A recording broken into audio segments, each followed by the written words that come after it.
آج ہمارے ساتھ ہیں قاضی شہر امام جامع مسجد شہر کچھا ادھم سنگھ نگر اتراکھنڈ۔ آج ہم مولانا صاحب سے جانیں گے کہ شب برات کی کیا حقیقت ہے اور شب برات کو منانے کا کیا طریقہ ہے۔ مولانا صاحب بتائیں گے آپ ہمیں شب برات کے بارے میں۔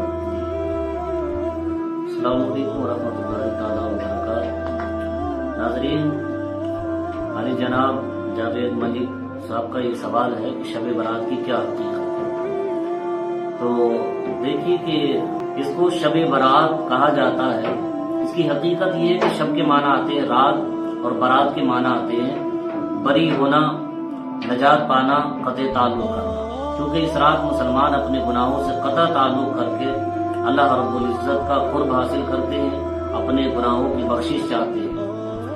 اور اس رات کو لیلۃ المبارکہ یعنی برکت والی رات بھی کہا گیا، لیلۃ السبق تقسیم امور کی رات بھی کہا گیا، اور لیلۃ الرحمہ رحمت نازل ہونے والی رات۔ بے شمار اس کی فضیلت ہے۔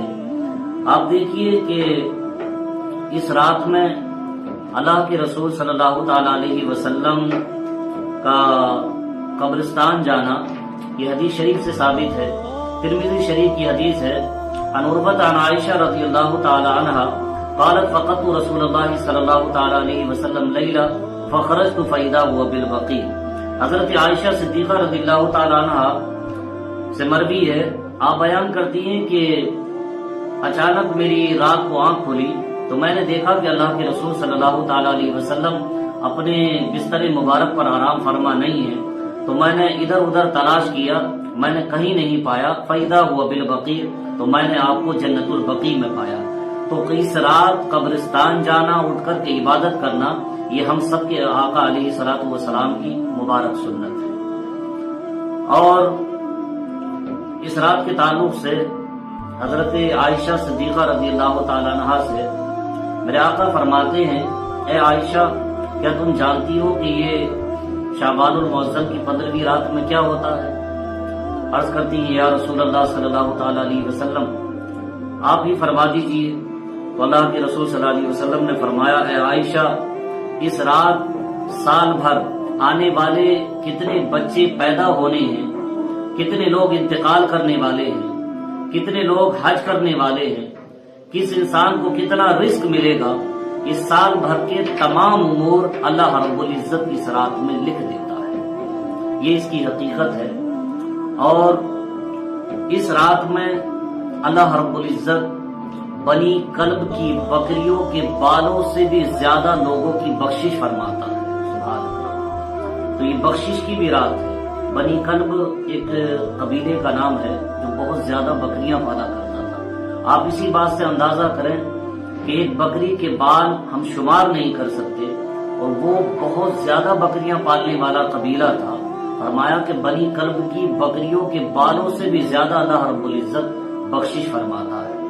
اور آپ دیکھیں کہ یہ بخشش والی رات ہے، بڑے سے بڑے گناہگار کو بخش دیا جاتا ہے، لیکن اللہ کے رسول صلی اللہ تعالی علیہ وسلم فرماتے ہیں کہ چند لوگ ایسے ہیں کہ اس رات میں بھی ان کی بخشش نہیں ہوتی ہے۔ سب سے پہلا مشرک ہے، اللہ رب العزت اس کی بخشش نہیں فرماتا کہ جب تک وہ اپنے اس فعل سے توبہ نہ کرے۔ والدین کا نافرمان، اس کی اللہ رب العزت بخشش نہیں فرماتا۔ اور زنا کا عادی، اللہ پاک اس کی بھی بخشش نہیں فرماتا۔ اور کوئی اپنے دل میں کسی کے تعلق سے حسد، بغض، کینہ رکھتا ہے، اللہ پاک اس کی بھی بخشش نہیں فرماتا ہے۔ تو چند ایسے لوگ ہیں کہ اللہ پاک اس مبارک رات میں ان کی بھی بخشش نہیں فرماتا ہے۔ تو آخر میں کہنے کا مقصد میرا یہ ہے کہ یہ جو منگل کا دن آ رہا ہے، جس 7 مارچ شعبان المعظم کی 15ویں رات ہے، اس رات کو تمام ناظرین اور ناظرات اس رات سوئے نہ، شب بیداری کریں، پوری رات قیام کریں، نمازیں پڑھیں، قرآن عظیم کی تلاوت کریں، ذکر و اذکار کریں، تسبیح و تحلیل میں، یعنی ساری رات عبادت میں گزاریں، اس لیے کہ اللہ کے رسول صلی اللہ تعالی علیہ وسلم نے فرمایا کہ جب شعبان المعظم کی 15ویں رات آئے تو رات کو قیام کرو، شب بیداری کرو، عبادت کرو، اور دن کو روزہ رکھو۔ اس کی بڑی فضیلت ہے، اس لیے کہ اس رات میں ہمارے تمام اعمال اللہ رب العزت کی بارگاہ میں پیش ہوتے ہیں، تو کیا کہ اس رات میں ہمارے تمام اعمال اللہ رب العزت کی بارگاہ میں پیش ہوتے ہیں، تو کیا ہی اچھا وقت ہوگا کہ جب ہمارے اعمال پیش ہوں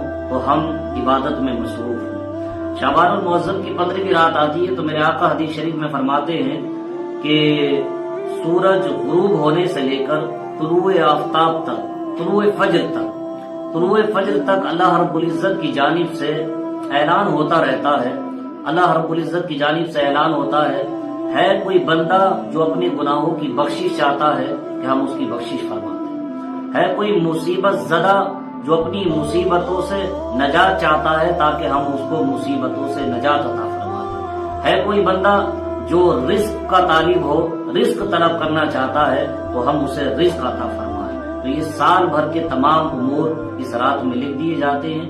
تو تمام ہی ماں اور بہنوں سے بھی میں گزارش کروں گا کہ وہ اس رات سوئیں نہ، عبادت میں گزاریں، قرآن عظیم کی تلاوت کریں، ذکر و اذکار میں گزاریں اور صبح کو روزہ رکھیں۔